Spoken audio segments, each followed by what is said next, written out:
Hey guys, and welcome back to this channel. In this video, I'll be showing you guys where you can find the secret mermaid room in Jurassic Impress.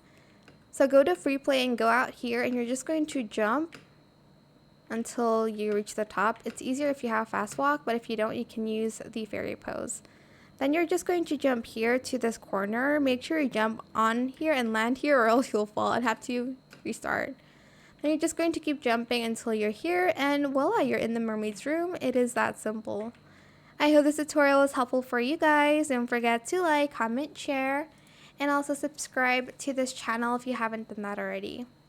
If you have any more questions about this video, just leave it in the comment section down below.